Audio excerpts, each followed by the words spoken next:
So actually, it ties in very nicely with the evolution we saw in the last presentation regarding how maps evolve from two-dimension to multi-dimensions. I'll be taking you through how, not how we develop as well, but how our customers develop within the near future. We're basically a digital messaging company. We provide other companies with the ability to provide digital messages to their customers. And we see on a different level the same evolution that Nokia saw with maps, with more data being used to refine how messaging is done for specific customers. We took out the example of a TV station. And in the old days, the TV station would normally just send weekly updates on the program to all their subscribers per newsletters.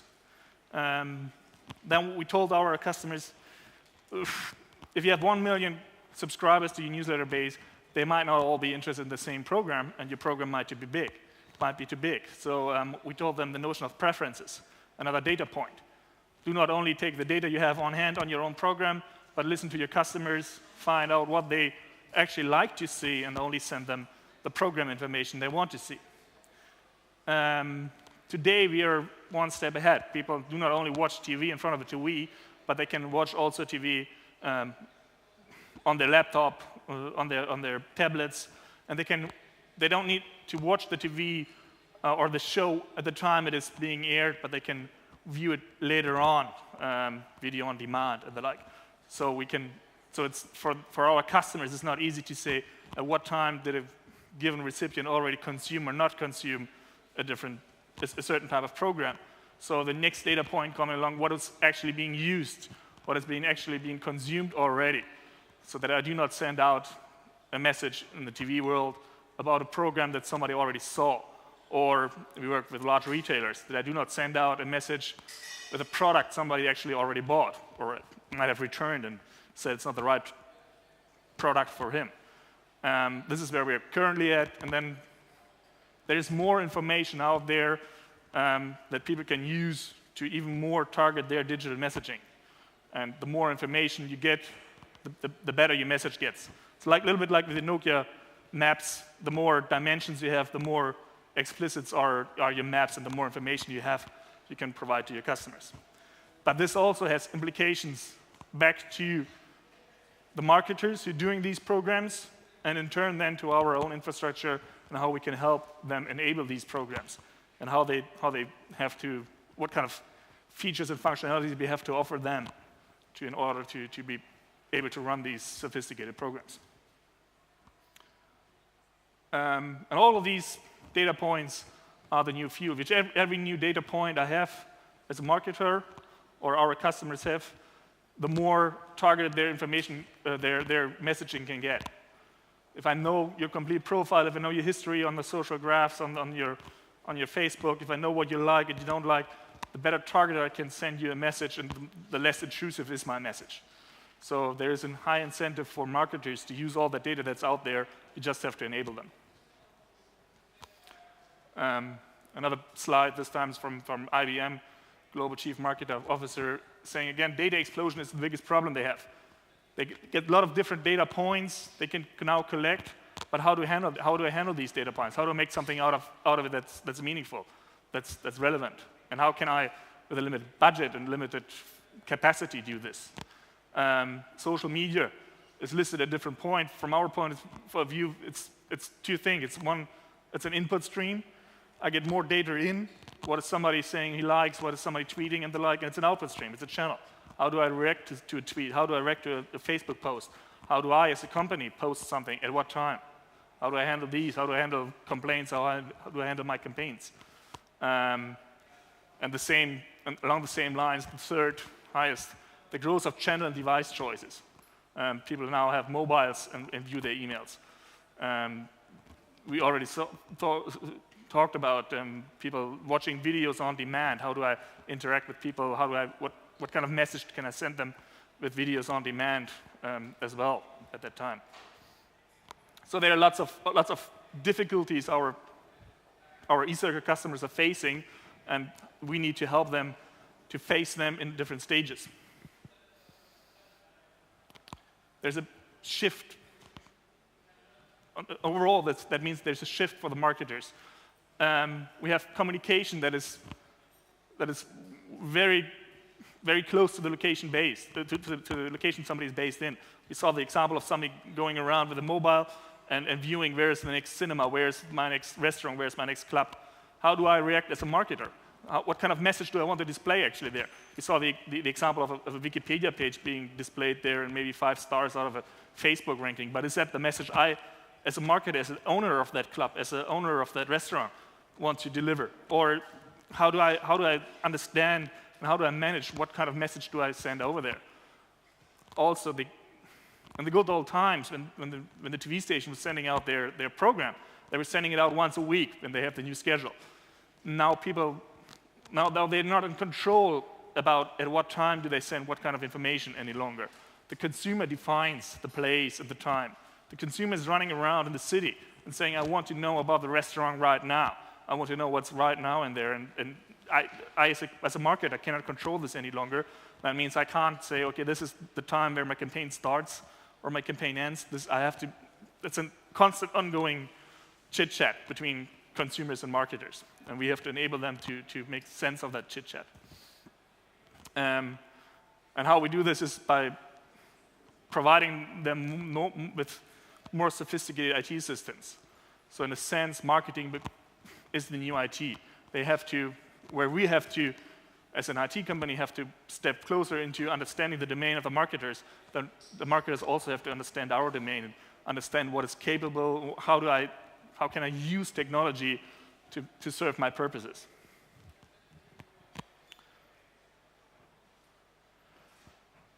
So we had all this chit-chat. That means, and all these different data points from social, from people running around. That means as a marketer, I have much more data I need to process right away. This is where big data comes in. I have data that is structured in different ways. A Facebook post looks different than a normal complaint email, looks different than a call, that looks different than a search request, whatever. So I have different data points. They come in different structures, and I have to make some kind of sense out of them in order to react to them. I have real-time interaction. Search was the most obvious one. Somebody's searching right now for a certain product, and Google is giving back the information about that product. But when we already saw people are running around cities with mobile phones and requesting information. And when they do this, we already know their location as well. So we have more information, but we also need to react more quickly. We need to understand what can I show them as a cinema listing, what can I show them as a menu in that restaurant. Maybe I already have preferences of that user. I know that he's vegetarian, so I might tell him about the vegetarian dish of the day that's on offer. But I have to make that real-time interaction. I can't basically go back to my CRM system, type in what is it that user like, what does he want, when is he normally eating. I have to make that interaction real-time. That's a big challenge for marketers. Because it basically means I have to eliminate the human interface. Normally, a marketer can go ahead and say, I want to provide this type of message to this user at this time. And he has control about it. And this automatic real-time interaction and large-scale data processing means the human is not able to interact, or he would cause an unnecessary delay. So he has to step one step backwards and define what is his role and how can he define the messaging that then runs automatically. We had in an earlier call that if you start introducing agile and then start introducing more responsibility to teams, or in this team processes, you have to think about governance. You have to think about how can I control responsibility? Do I want to control responsibility? And this part here, we not talk so much about people, but we talk about processes and automated systems. How can I make sure that the automated system is not sending a message that I don't want to be sent out at a given point or to a given recipient? How do I manage those rule sets? And then you have micro-marketing. Again, we do not have that one big blast of campaign anymore, We have individual messages for individual recipients that are being generated at the time they kind of request them.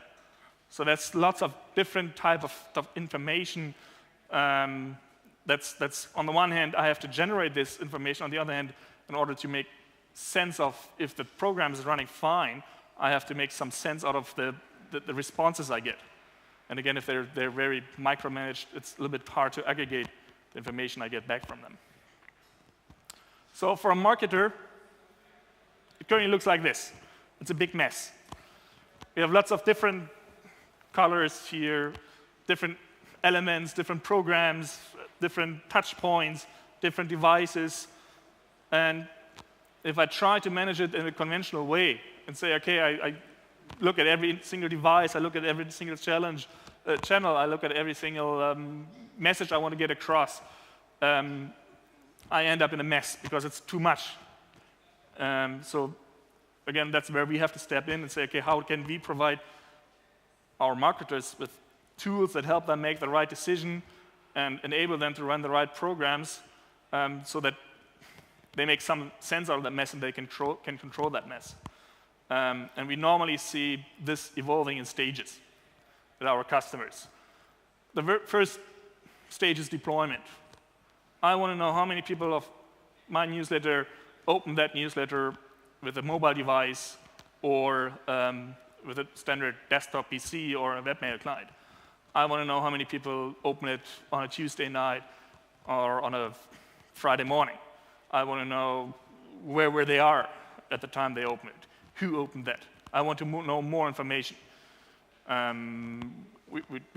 Somebody briefly mentioned Omniture. Web Analytics is a great example. That's one of the first interactions we had, new data stream coming in. People running web analytics systems and then say, okay, can you please merge that information into your messaging stream as well in order to make more sense, in order to, at very first, in order just to see the effect of the marketing message, not necessarily already to make a program out of it. Because of the second step. Now I have collected all that information. Naturally, I, at some point, want to decide I want to use that information. We had that example of Omniture tells me what kind of program somebody already saw. I want to use that information within an email marketing program in order to suppress the channels or the programs somebody already saw. So I want to make use of it. And they create new forms of messaging. We run, because the more information streams, again, the more information streams I combine, the more tailored I get. We run a test case for one of the public transport companies. They said, okay, we collect the information through, from people who have their monthly travel cards, where they enter a station and where they leave the station and at what time they travel. And we also have a second data point where we have disruptions on lines, on services. We know when the bus is not going to the airport from here. And we know that people normally take the bus from the airport, whatever. And we can make another program out of this that's an early alert program saying, okay, we send you a half an hour early alert telling you that your normal line is disrupted and you now better either leave early or call at work and say you're late. That's utilization. People combine different data streams in order to make more sense or more sophisticated programs and messaging. Now comes the more tricky part, the reintegration. How do I feedback the feedback I get from these more sophisticated messaging to the other systems? Normally, you don't want to have that information only within your system, but you want to have that information fed back to other systems. There's a nice example, I now borrow not from our business, of these ratings and review programs. They say they want to not only use the ratings and reviews for products within the messaging towards the customers, but they also want to feed back that information to producers. If I, as a retailer, buy chairs from a certain producer, manufacturer, and that chair is always getting only 3 or 2 stars out of 5, I want to feed back that information as early as possible back to that manufacturer in order to increase the quality of his product. So by the time I utilize that, that's only outgoing towards the customers, Now I'm saying I need to make sure that the information I'm sharing, I'm getting out of different systems, I can feed back into the different systems. Most notably, it's a CRM system, but again, there might be different type of systems. I collect data from Facebook. I might want to pass back some information to Facebook as well. How do I do that? And then the most trickiest part is new analytics. If I only have my blast and batch email program, it's quite obvious. I can calculate clicks, opens, revenues, whatever out of this. If I have a program like that transport program, where I say the public transport program, revenue is not so much my driver. What is my driver for that program? How can I analyze if that program is worthwhile pursuing the cost of integrating all these data streams and making sense out of it? What are the new KPIs here? And if I have hundreds of these programs and I have this cluttered images, how can I generate even meta information? How can I generate meta analytics about this? This is where all these visualization tools for big data comes in, the Tableaus and the like, and the Clouderas, that help me understand how do I make sense out of the little data points I have collected throughout my marketing in this case, my marketing program, could be financial, whatever, and how can I spot more easily patterns and segments that are worthwhile pursuing, where is more potential, where is less potential, what is driving me? And this is kind of still the future ahead. How do I generate the analytics out of these different data points and the different types of utilization of data points, and how can I feedback that to management and marketing? Because we already established down here, marketing lost its role. They cannot influence. They can set up the programs, but they then run automatically. So they'll move more over into the analytics section and say, how can I define, either creatively, how can I define new programs? What are new methods on communication? What are new information I want to provide? And again, how can I analyze them and how can I make them better? Marketing is all about making things, testing things and making things better, because nobody knows in advance. And all of this we then see not only in email, but across all kind of digital channels. And we now have social channels and the like, but yes, we saw that example of that Street View, and then we know that Google is now working on glasses that people are running around and actually see that real time where they're running. And again, as a marketer, I want to take advantage of that. I want to give them certain messages across to this. So I have to, again, think about formats and the like, and I'm sure there are new analytics, because, I mean, it all depends on how often somebody's running across that specific restaurant, how often that menu is being pulled into that glass, for example. So some slides on how we tackle the problem for customers. Traditionally, customers were very keen on trying to collect and gather all the information into one place, run some logic on that one place, and then transfer it over to the messaging system in order to execute the message. We now see that real-time interaction, we need to move more data over to the messaging system and enable the messaging system to make the smart choice about what to do. That is what some people call moving the data towards the point of execution, not so much the point of execution towards the data. So we see a shift on where the data is being gathered, collected, and where some business decisions are being made about what kind of communication to be communicated. And in order to make that life easier for our customers, we develop our digital marketing cloud, which basically means the customer does not need to worry about gathering all the information in one bottleneck, defining the entity relationships within that bottleneck, but just store the data as it comes from whatever source. We do the matching, according to predefined business rules, do the messaging, and then structured feedback data into the analytics system of the customer in order to provide them with the needed feedback about how these all tie together and how the programs that customer is running are affecting his marketing success or his business success overall. And as a last slide, I'm not sure how I'm doing on time. As a last slide, we'll take you back to the channel 4. That was a TV station we were working with. So here's the newsletter where with channel 4 I can view on-demand programs they have. And we generate the data from the 3 systems. The one is their CRM database, where they store the information on user preferences, on opt-in, legal opt-in status, and the like. They have the second system, which is their content system, which is not tied to the CRM system in any way, which basically says these are the videos on demand we have on offer. They're categorized in a certain way. There are the links to them. And then they have the third system, that's a web analytics system, which says, OK, these are the videos somebody already watched. And they didn't have any opportunities to combine those 3 information streams within their system environment. But since we pulled out all these data into our infrastructure and did the matching there, we were able to send the messages with only the information of new programs somebody did watch before to the recipients, and then feed back to the customer aggregated. This is how your email marketing program works. This is how it works in certain segments in the Sci-Fi section or in the documentary section. And these are how different individual programs performed in those sections.